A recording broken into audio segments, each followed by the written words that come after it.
Yung termino ni Ombudsman Samuel Martires ay magtatapos na next month. Kung hindi po ako nagkakamali, July 20 hanggang July 27 na lang siya.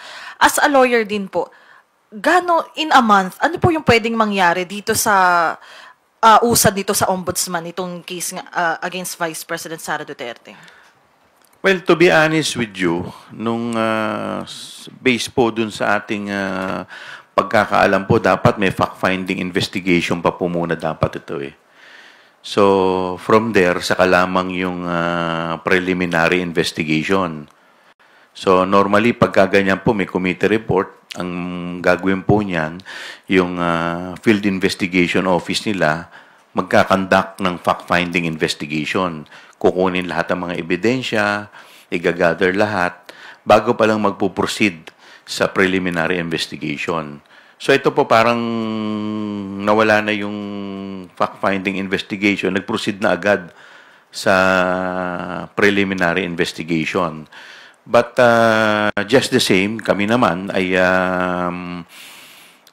siyempre tayo naman makikipag-cooperate fully sa kung ano man ng nais ng ating ombudsman at mabigyan kami ng pagkakataon na makapag-submit ng aming reply at mga ebidensya na dapat na naka-attach dito po sa ating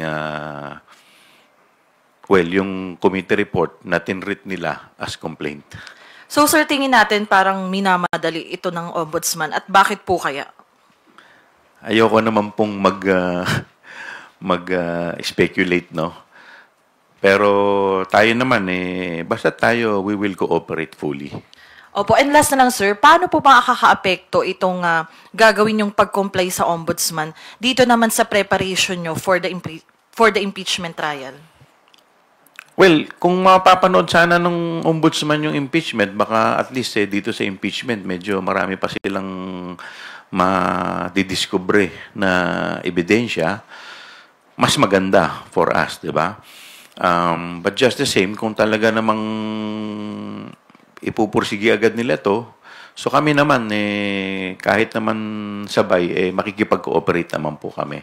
We will make sure na pareho yan ay aatinan po namin.